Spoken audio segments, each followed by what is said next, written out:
అందరికీ నమస్కారం. Welcome to our YouTube channel అనగనగా ఓ కథ. మంచి కథలు వినడానికి మా ఛానల్ను తప్పకుండా సబ్స్క్రైబ్ చేయండి. అలాగే మీ ఫ్రెండ్స్ అండ్ ఫ్యామిలీకి షేర్ చేయండి. ఇప్పుడు మనం వినబోయే కథ శ్రీ సోమరాజు సుశీల గారు రాసిన పెండ్లి పందిరి కథల నుంచి పెళ్ళికళ వచ్చేసిందే బాల అన్న కథ. మేము పూణేకి వెళ్ళిన కొత్తల్లో ఒక తెలుగు కుటుంబంతో చాలా సన్నిహితంగా ఉండేవాళ్ళం. ఆయన పేరు డాక్టర్ రమణరావు. మా ల్యాబ్లో మాకన్నా చాలా సీనియర్. కానీ మా ఆయనకి చెస్ ఆటలో మంచి స్నేహితులు. వాళ్ళిద్దరూ శనాదివారాలు వస్తే మా ఇంట్లోనో వాళ్ళింట్లోనో కూర్చుని రోజంతా ఆడుకుంటూ ఉండేవారు. ఇంట్లో ఎవరైనా చెస్ ఆడేవాళ్ళు ఉంటే అందరికీ నిశ్శబ్దంగా ఉండడం అలవాటైపోతుంది. అందుకేనేమో వాళ్ళ పిల్లలు పద్మ, రాధ, రవి అస్సలు అల్లరి చేసేవాళ్ళు కాదు. ఆ తర్వాత కొద్ది కాలానికే ఆయనకి వరంగల్ ఆర్ఈసీలో ప్రొఫెసర్గా ఉద్యోగం రావడంతో వరంగల్ వెళ్ళిపోయారు. ఎన్నో సంవత్సరాలు గడిచాక మేము మళ్ళీ హైదరాబాదులో కలిసి పునరుద్ధరించుకున్నాం. వరంగల్ నుంచి ఏవైనా పనుల మీద వస్తే మమ్మల్ని కలవకుండా వెళ్ళేవారు కాదు. స్వతహాగా వాళ్ళది చాలా సంపన్న కుటుంబం. కానీ మాట తీరులో కానీ, ఆలోచనల్లో కానీ, పద్ధతులలో కానీ ఏ హళ్ళు పెళ్ళు ఉండేది కాదు. నిమ్మకు నీరెత్తినట్లుగా నిశ్శబ్దంగా ఉండేవారు. వాళ్ళ పెద్దమ్మాయి అత్తవారిల్లు జూబ్లీ హిల్స్. తను ఎలక్ట్రానిక్స్ ఇంజనీరు. ఇంకా రెండవ అమ్మాయి రాధ కెమికల్ ఇంజనీరింగ్లో డాక్టరేట్ కోసం ఉస్మానియా యూనివర్సిటీలో పనిచేసేది. అక్కడే హాస్టల్లో ఉండేది. అప్పుడప్పుడు మా ఇంటికి వచ్చి కాసేపు కబుర్లు చెప్పి వెళ్ళిపోయేది. ఆ వేళ సోమవారం, మా ఫ్యాక్టరీకి సెలవు కాబట్టి మేమిద్దరం ఇంట్లోనే ఉన్నాం. పిల్లలు స్కూళ్ళకి కాలేజీలకి వెళ్ళిపోయారు. నేను ఏదో పని మీద హాల్లోకి వచ్చేటప్పటికీ రాధ ఏదో పుస్తకం చదువుకుంటూ కనిపించింది. ఆ అమ్మాయి అంతే, మసిలేటప్పుడు చిన్న చప్పుడు కూడా చెయ్యదు. ఏం రాధా, ఈవేళ మా ఇంటి మీద గాలి మళ్ళింది, ఈవేళ మీకు సెలవా అని పలకరించాను. రీసెర్చ్ వాళ్ళకి సెలవే ఉంటుందంటీ, ఊరికే వచ్చాను. అమ్మకి ఒంట్లో బాగుండడం లేదని వరంగల్ వెళ్ళాను. మీ ఇంటికి అస్సలు వెళ్ళలేదా అని కోప్పడింది అని చెప్పింది. అవును, ఇప్పుడు ఎలా ఉంది? చాలా అవస్థపడిపోతోంది. ఆపరేషన్ చేయిస్తేనే మంచిది. ఎన్నాళ్ళు బాధపడుతుంది? మీ నాన్నగారికేమో అక్కర్లేని భయాలు అన్నాను. లేదాంటీ, ఇప్పుడు ఒప్పుకున్నారు. ఆగస్టు మొదటి వారంలో చేస్తారట. అప్పుడు మళ్ళీ వెళ్తాను. ప్రస్తుతం అక్క అమ్మ దగ్గరే ఉంది అని చెప్పింది. ఈలోగా వంటలయ్యాయి. భోజనానికి రమ్మంటే వచ్చి మామూలుగా భోజనం చేసి మళ్ళీ హాలులో కూర్చుని ఏదో మ్యాగజైన్ చదువుకోవడం మొదలుపెట్టింది. ఇదేమిటబ్బా ఈ పిల్ల, ఎప్పుడూ ఇంత స్థిమితంగా మా ఇంట్లో తను కూర్చున్న గుర్తు లేదు. మళ్ళీ ఏవేవో కబుర్లు చెప్పుకున్నాం. కాసేపు గార్డెన్లో ఉయ్యాలూగి మళ్ళీ వచ్చి హాల్లో కూర్చుని అదే మ్యాగజైన్ కంఠతా పట్టడం ప్రారంభించింది. ఏదైనా పని మీద వచ్చిందేమో, అడగడానికి మొహమాట పడుతోందేమో. పెద్దదాన్ని కదా, నేనే అడిగితే సరిపోతుందని సంభాషణ మొదలుపెట్టాను. ఇంకా ఏమిటి విశేషాలు? నీ రీసెర్చ్ ఎలా సాగుతోంది? ఇంకా ఎన్నాళ్ళు పడుతుందిటా అని అడిగాను. బాగానే సాగుతోందంటీ. అన్నీ బాగుంటే 2 ఏళ్లలో సబ్మిట్ చేయొచ్చు. రిజల్ట్స్ కూడా బాగానే వస్తున్నాయి. కానీ మా సీనియర్ నాకు హెల్ప్ చేసే అతను ఆగస్టు చివరికి అమెరికా వెళ్ళిపోతున్నాడు. అతనికి పోస్ట్ డాక్గా నార్త్ క్యారోలినాలో వచ్చింది. ఇప్పుడు అదే నాకు సమస్య అంది. ఇందులో పెద్ద సమస్య ఉంటుంది. మీ ప్రొఫెసర్ గారు వేరే ఎవరినైనా ఇస్తారేమో అన్నాను. లేదు, ఈ టాపిక్ మీద మేమిద్దరమే ఉన్నాం. అతని PhD ఇందులోనే వచ్చింది. అయితే మరీ మంచిది. నీ డిగ్రీ వచ్చేటప్పటికి నువ్వు కూడా అమెరికా వెళ్లేందుకు సాయం చేస్తాడు అన్నాను. అదే నేను చెప్పానంటీ నాన్నకి. కానీ నన్ను చాలా కోప్పడ్డారు. తల వంచుకుని చెప్పింది. 2 కన్నీటి బొట్లు పడ్డాయి. అతనెవరో అమెరికా వెడుతుంటే వీళ్ల నాన్న తననెందుకు కేకలేయడం? తుంటి మీద కొడితే పళ్ళు రాలినట్లు దీని తప్పే ఉంది? ఎక్కడుంది మెలిక? 2 నిమిషాలు ఆగాక అప్పుడు లైటు బల్బు వెలిగింది. లాభం లేదు, నా స్విచ్చులన్నీ తుప్పుపట్టిపోతున్నాయి. కాస్త సర్దు కూర్చుని పని మొదలుపెట్టాను. అతనంటే నీకు ఇష్టమా అని అడిగాను. ఇష్టమనేం కాదు కానీ పాపం చాలా మంచివాడాంటీ. నేను 4 ఏళ్ల నుంచి చూస్తున్నాను. అందరితోటి ఎంతో మర్యాదగా ఉంటాడు. వాళ్ళ నాన్నగారు అతన్ని పెళ్లి చేసుకుని వెళ్ళమంటున్నారు. ఎక్కువ టైం లేదు. నాన్న బాగా కోప్పడ్డారు. ఎందుకు కోప్పడ్డాం? ఇప్పుడు అమ్మకి ఎంత జబ్బుగా ఉంది, ఆపరేషన్ అని నేను ఎంత కంగారు పడుతున్నాను. అసలు ఇలాంటప్పుడు నీకు పెళ్ళి ఆలోచన ఎలా వచ్చింది? మతుండే మాట్లాడుతున్నావా? ఏడాది వరకు ఏమీ మాట్లాడకు అని కోప్పడితే భయపడి పారిపోయి వచ్చేశాను అని బావురుమంది. అమ్మయ్యా, ఇప్పటి క్లారిటీ వస్తోంది. అసలు నాన్నగారికి ఎందుకంత భయం? ఈ మధ్య ఆపరేషన్లు చాలా తేలికైపోయాయి. ఇంతకీ అతను ఎప్పుడు వెళ్ళాలి అని అడిగాను. సెప్టెంబర్ 1 కల్లా తను అక్కడ ఉండాలి. అప్పుడే జూలై అయిపోతోంది. అమ్మ ఆపరేషను ఆగస్టు 1న. అమ్మ ఆపరేషన్ అయ్యి కోలుకునేసరికి ఆ అబ్బాయికి వాళ్ళ నాన్నగారు ఎవరో ఒక అమ్మాయిని చూసి పెళ్లి చేసేస్తారు. ఆయన ఇదే పని మీద ఉన్నారుట అంది. బ్రాహ్మలేనా అని అడిగాను. మనవాళ్లే ఆంటీ. నేను నల్లకుంటలో ఒక పంతులు గారికి మా జాతకాలు కూడా చూపించాను. కుదిరాయి అన్నారు. మరి ఇంకనే మీ నాన్నగారికి ఉన్న నమ్మకాలు నాకు తెలుసు కదా, నన్ను మాట్లాడమంటావా? ఇంతకీ ఆ అబ్బాయికి ఇష్టమేనా అని అడిగాను. చూస్తారా ఆంటీ, నేను ఫోన్ చేస్తే అరగంటలో వచ్చేస్తాడు, వెయిట్ చేస్తున్నాడు అంటూ హాస్టల్కి ఫోన్ చేసింది. అరగంటలో మోటార్ సైకిల్ మీద వచ్చాడు అతను. తెల్లగా పొడుగ్గా సమానంగా చాలా చక్కగా ఉన్నాడు. కన్యావరయతే రూపం అని పెద్దలు ఊరికే చెప్పలేదుగా. వాళ్ళ నాన్నగారు తణుకులో ఉంటారుట. ఆయన గవర్నమెంట్లో పనిచేసి రిటైర్ అయ్యి 10 ఏళ్ల పైనే అయ్యిందిట. తల్లిపోయి 2 ఏళ్ళు అయ్యింది. వీళ్ళు 5 అన్నదమ్ములు. 3వ అబ్బాయి ఇంట్లో ఆయన ఉంటున్నారు. ఈ అబ్బాయి ఆఖరివాడు. అతని పెళ్లి చూడాలని ఆయన కోరిక. తనకి వయసు అయిపోయిందని, అందువల్ల పిల్లవాడిని పెళ్లి చేసుకోకుండా అమెరికా వెళ్ళొద్దని గట్టి పట్టుపడుతున్నారు. తండ్రి మాటకి ఎదురు చెప్పే అలవాటు ఇతనికి ఉన్నట్లుగా కనపడలేదు. అయినా జాతకాలు కలిశాయి, గోత్రాలు కలవలేదు. ఇంకేమిటి అభ్యంతరం? వాళ్ళిద్దరూ ఇష్టపడుతున్నారు. సాయం చేయడం మన ధర్మం కదా. ఇంకా వాళ్ళు పద్ధతిగా పెరిగిన పిల్లలు కాబట్టి మనల్ని బతిమిలాడుతున్నారు. అసలు ఆ పెళ్ళి ఏదో చేసేసుకుని వస్తే ఏం చేస్తాం? అతని దగ్గర వాళ్ళ నాన్నగారి అడ్రస్సు, ఫోన్ నెంబరు తీసుకున్నాక అతను వెళ్ళిపోయాడు. రాధని ఆ పూటకి ఉండిపోమ్మన్నాను. రమణరావు గారితో మాట్లాడాలంటే నాకు కొంచెం బెరుకే. ఎంతైనా మాకన్నా బాగా సీనియర్ కదా. కానీ మా ఆయనకి మాత్రం చాలా చనువు ఆయన దగ్గర. ఈయన మాట అంటే ఆయనకి మంచి గౌరవమే. మా ఆయనకి ఏదైనా విషయం అర్థం అవడానికి కొంచెం టైం పడుతుంది కానీ ఆ తర్వాత ఆయన ఏం చెయ్యాలో ఎవ్వరమో చెప్పక్కర్లేదు. అందులో ఇలా పిల్లలు ఏదైనా సాయం కోరినప్పుడు వెనకాడే ప్రశ్నే లేదు. నేను కాస్త ఓపిగ్గా మా ఆయనకి విషయం వివరంగా చెప్పాను. తాను మాట్లాడితే బాగుంటుందని అన్నాను. ఆయన వరంగల్ రమణరావు గారికి ఫోన్ చేశారు. కుశల ప్రశ్నలు అయ్యాక, కుర్రాడు బాగున్నాడండి, ఇందాక మా ఇంటికి వస్తే మాట్లాడాను, చాలా బుద్ధిమంతుళ్లా ఉన్నాడు అన్నారు. ఆ దెయ్యం మీ ఇంటికి వచ్చిందా అని అడిగి 2 నిమిషాల పాటు వాళ్ళు ఏ పరిస్థితుల్లో ఉన్నారో చెప్పారుట. నిజమే, కానీ ఇలాంటి అవకాశాలు మళ్ళీ మళ్ళీ రావని, అలాంటి సంబంధం కుదరడానికి బోల్డు శ్రమ పడవలసి వస్తుందని చెప్పి నెమ్మదిగా ఆయనని శాంతపరిచారు. చివరికి మేమిద్దరం ఆ బాధ్యత తీసుకుంటే తనకు అభ్యంతరం లేదని ఆయన అన్నారు. వ్యవహారం ఎలా సెటిల్ అయిందంటే, మా ఆయనే తణుకు వెళ్ళి పెళ్ళికొడుకు తండ్రితో మాట్లాడేటట్లు, తాంబూలాలు పుచ్చుకునేటట్లు, ముహూర్తాలు పెట్టించటం, పెళ్ళి ఏర్పాట్లు చేయడం అన్నీ మేమే చేసేటట్లు, వాళ్ళు ఆ రోజునొచ్చి పీటల మీద కూర్చునేట్లు.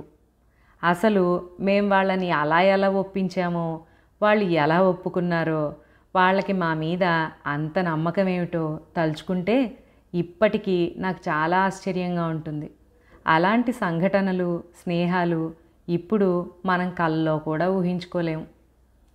మర్నాడు రాత్రి బస్సులో మావారు ఆ పెళ్ళికొడుకు కలిసి తణుకు వెళ్ళారు.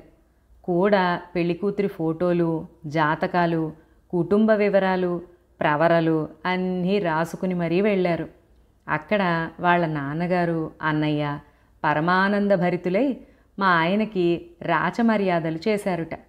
ఆయన వంటవాళ్ళని పెట్టి కందా బచ్చలి, రవ్వ పోలీలు చేయించారుట. సాయంత్రం మళ్ళీ లడ్డు బూందీతో మర్యాదలు చేసి ఈయనకి బట్టలు పెట్టి సాగనంపారు. ఆ ఊళ్ళో ఒక 10 మందిని భోజనానికి పిలిచారుట. మా వారిని మేనమామగా పరిచయం చేశారు. మళ్ళీ తెల్లవారేటప్పటికీ మా ఆయన ఇంటికొచ్చేసి నాకు బాధ్యత అప్పచెప్పేశారు. పెళ్ళి మన దేశానికి 40వ స్వాతంత్ర దినోత్సవం. ఇద్దరూ స్వాతంత్ర్యాన్ని వదులుకోబోతున్నారు. ఉదయం 11 గంటల 10 నిమిషాలకి ముహూర్తం పెట్టించుకుని మరీ వచ్చారు. ఇంక రాధ వాళ్ళ అమ్మకి ఆపరేషన్ చేయించేందుకు ఎంతో సంతోషంగా వాళ్ళ ఊరు వెళ్ళిపోయింది. ఇక్కడ నాకు పెళ్లి పనులు మొదలయ్యాయి. ఈ పెళ్లిలో నాతో పాటు మా ఆయన కూడా కలిసి రావడంతో నా సంతోషానికి పట్టపగ్గాలు లేవు. డబుల్ ఉత్సాహం మరి. రమణరావు గారు 2 రోజుల తర్వాత వచ్చి నా చేతిలో ₹1,00,000 పెట్టారు. అవసరమైతే మళ్ళీ పంపుతానని, దేనికి నేను కష్టపడకుండా ఏర్పాట్లు చేయమని చెప్పారు. అప్పట్లో మా ఇంట్లో పర్మనెంట్ వంటావిడ లేదు. అందువల్ల 1 వారం ముందు నుంచి వంటావిడిని పంపిస్తానని, 300 మందికి పెళ్లి భోజనం, ముందు రోజు మర్నాడు సాయంత్రాలు 100 మందికి వంట చేస్తానని సత్యంగారు అంగీకరించి కావలసిన సరుకుల లిస్టు రాసిచ్చారు. సారపిండి వంటలకి కావలసిన వస్తువులు వేరే వంటాయనొచ్చి ఇంకో లిస్ట్ ఇచ్చాడు. ఆ లిస్టులు మా కిరాణా కొట్టుకి పంపిస్తే గంటలో అన్నీ అట్టడబ్బాల్లో పెట్టి పంపడమే కాక ఫోన్ చేసి, అమ్మగారు అప్పుడే పాపమ్మకి పెళ్లి చేసేస్తున్నారా? చదువు అయ్యిందా? ఏ ఊరి పిల్లవాడు అంటూ కుశలం కనుక్కున్నాడు ఆ కొట్టు యజమాని రతన్నాల్ సోని. మనకి బట్టల కొట్టు, కిరాణా కొట్టుతోనూ వాళ్ళకి మనతోనూ ఒక అనుబంధం ఉండేది. కానీ మన జీవితాల్లోంచి ఇంటి పురోహితుడు, డాక్టరు, చాకలి, టైలర్ లాంటి వాళ్ళు వెళ్ళిపోతున్నట్లే కిరాణా కొట్లు కూడా వెళ్ళిపోతున్నాయి.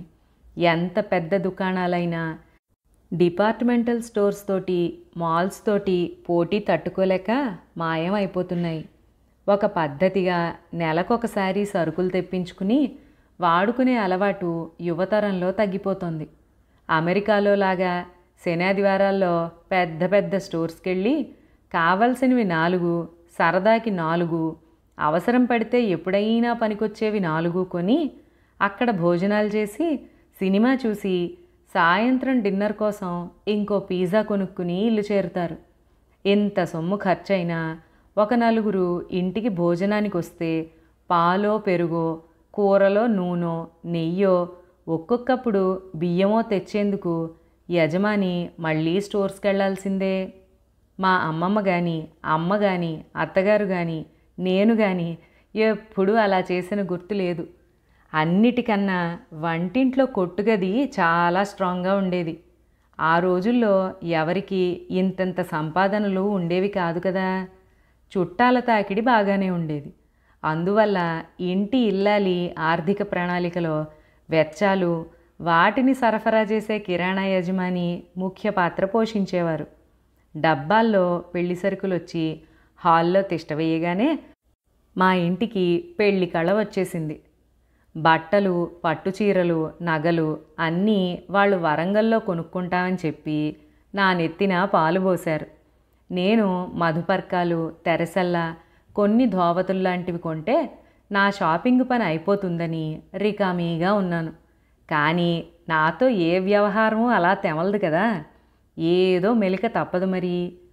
పెళ్ళి వారం రోజులుందనగా తనకి చేయవలసిన షాపింగు తణుకులో కుదరదని హైదరాబాదు 4 రోజులు ముందొచ్చి నా సాయంతో షాపింగ్ పూర్తి చేసుకుంటానని కాబోయే వియ్యంకుడు గారు ఫోన్లో చెప్పారు. తప్పకుండా రమ్మని చెప్పాం. మర్నాడు పొద్దున్నే ఆయన కొన్ని శుభలేఖలతో సహా బస్సు దిగారు.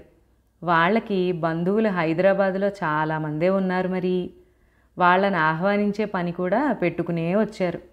ఆయనకి మన పెళ్లి కొడుకు కన్నా పెద్దవాళ్ళు 4 కొడుకులున్నారు, 4 కోడళ్ళు, 6 మనవరాళ్ళు, 3 మనవలు. ఈయన కుటుంబం కాకుండా 2 బావమరుదులు, వాళ్ళ భార్యలు.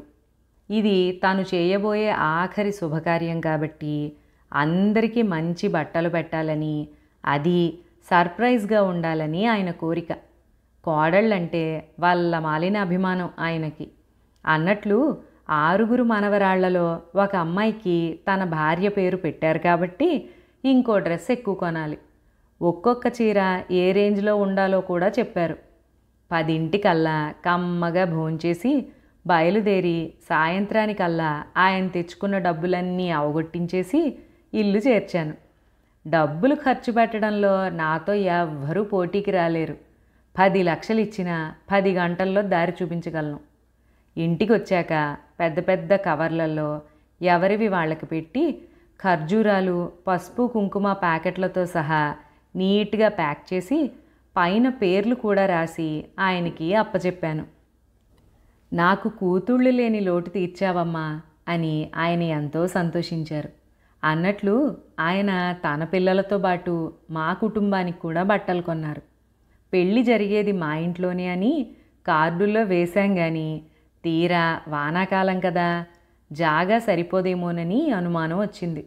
అప్పటికి మా ఇంటి ఎదురు స్థలం ఖాళీగానే ఉంది. 3 పక్కల మంచి కాంపౌండ్ గోడలు, ఇళ్ళు ఉండి మనం వాడుకోవడానికి అంతా అనువుగా ఉంది. వాళ్ళ స్థలంలో పందిరేసి పెళ్లి చేస్తామని కబురు చేస్తే ఆ స్థలం యజమాని చాలా సంతోషంగా ఒప్పుకున్నారు. ఒక లారీడి ఇసుక తెప్పించి నేల చదును చేసి వానకి ఆగే మిలిటరీ టార్పాలిన్ తెప్పించి మంచి స్ట్రాంగ్ పందిరి వేయించాం. నేల మీద జంపఖానాలు పరిచి చిన్న స్టేజీ వేశాక 200 కుర్చీలు పట్టాయి. ఆ స్థలానికి మా ఇంటికి మధ్యలో ఉన్న రోడ్డుని అటు ఇటు మూసేసి పైన పందిరి వేసి భోజనాల హాలులాగా తయారు చేశాం. అప్పటికి ఇంకా బఫే భోజనాలు లేవు.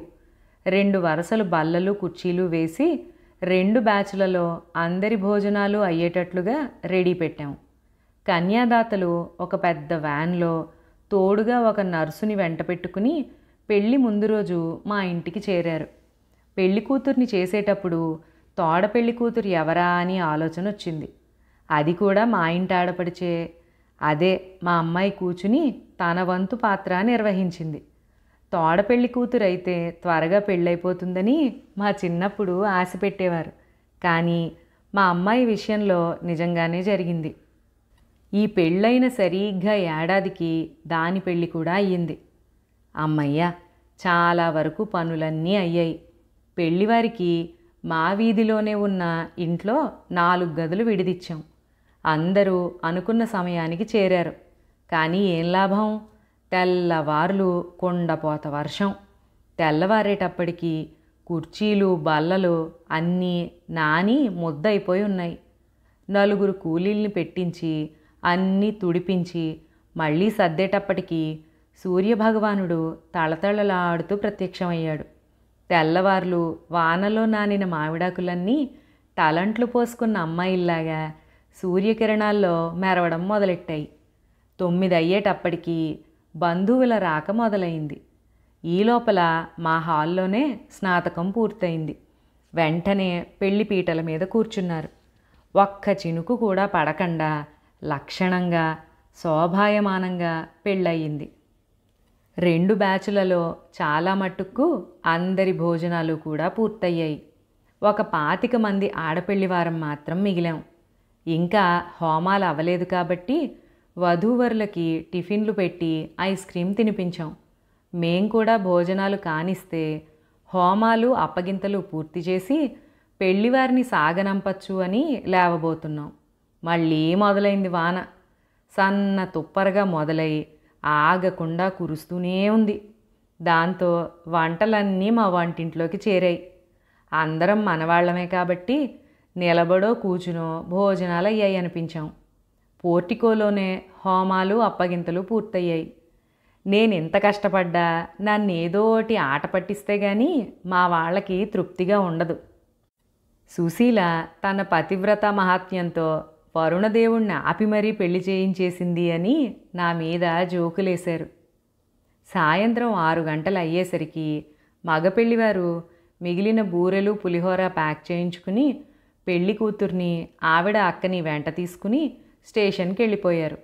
మా ఫ్రెండు గారి కుటుంబం అంతా వ్యాన్లోనూ ఇంకో కారులోనూ బయలుదేరి వరంగల్ వెళ్ళారు. అప్పటికే ఆవిడకి కొంచెం స్ట్రెయిన్ అయింది.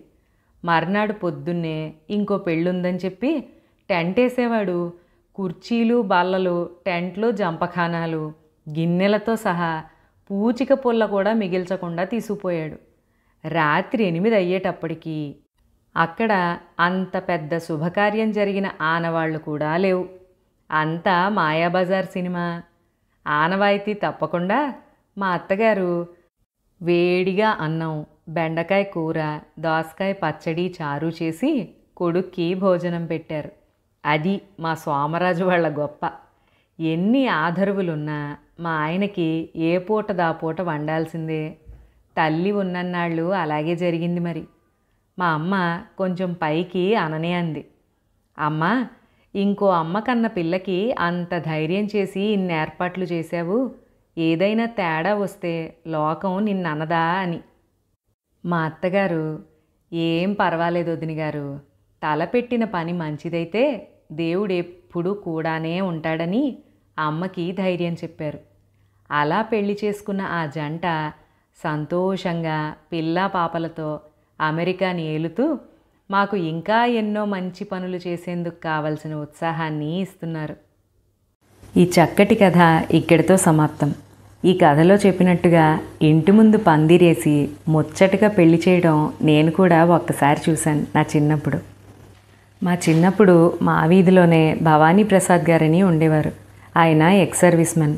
చాలా స్ట్రిక్ట్గా మంచి డిసిప్లిన్తో ఉండేవారు. అప్పటికే ఫంక్షన్ హాల్స్ కల్చర్ ఉన్న వారి అమ్మాయికి పట్టుబట్టి ఇంటి ముందు చేయాలని చేశారు.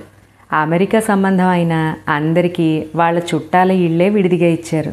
కాకపోతే ఇక్కడ చెప్పుకోవాల్సిన విషయం ఏంటంటే 2 వీధులు వాళ్ళ చుట్టాలే ఉండేవారు. చాలా బాగా జరిగింది అప్పట్లో ఆ పెళ్ళి. సుశీల గారి చేతి చలవ, వారి కుటుంబ సభ్యుల చొరవ, సహకారం చాలా విశేషంగా చెప్పుకోదగ్గవి. మరొక మంచి కథలో మళ్ళీ కలుసుకుందాం. అంతవరకు సెలవు.